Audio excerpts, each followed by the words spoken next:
McCook's Mr. Bill, so honored to have you here. We're looking at a thermometer, 20 degrees on the 11th of November out here in southwest Nebraska, McCook. We got our first skiff of snow last night. That 20 degrees though, that's nothing compared to the cold that's coming at you if you think calling the cops should be plan A. Cops should not be plan A. Now I understand there are times when you gotta call them. I get that. They do have their place. At the same time, most of the time you can handle it yourself. And the outcome will always be better if you don't involve cops, if at all possible.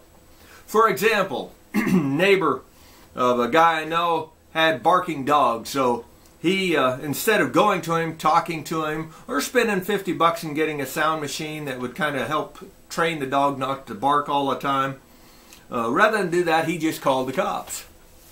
Cops came, and it was evident the dogs were barking, so he got ticketed. The second time he got fined, and the third time he got fined, and he finally got tired of that.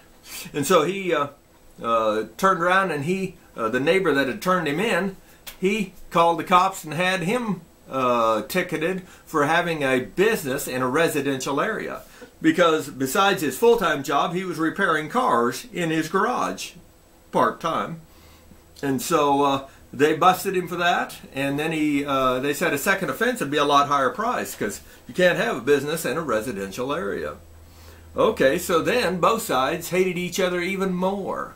And I mean, they're always trying to get even with each other and trying to get something on the other one. At least they stayed legal in what they were trying to get. But calling the cops is never a good idea, if at all possible. Never should be plan A. The good example, I had a kid over at the park. He came running up to the candy truck one day and he said, "Look, Mr. Bill, there's a kid smoking." I said, "Yeah." And he whipped out his phone and I said, "What you doing?" He said, "I'm calling the cops."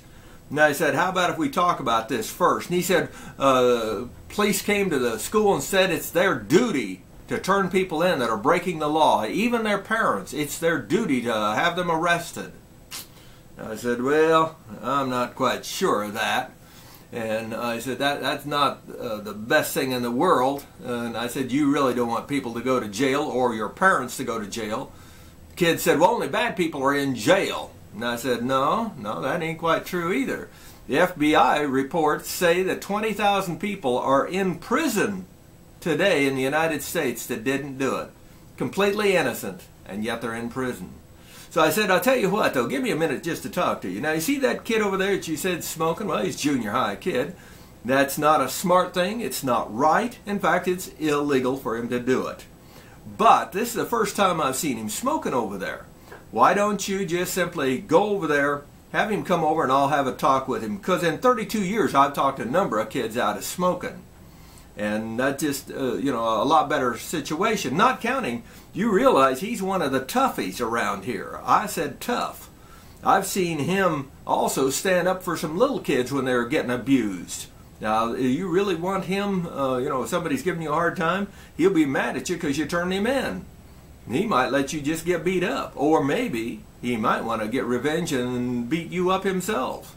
You really don't want to irritate him, if at all possible. That's just my thinking on it. But you do what you want. Go ahead and call if you want. Well, he didn't. He went over and I had a talk with the kid.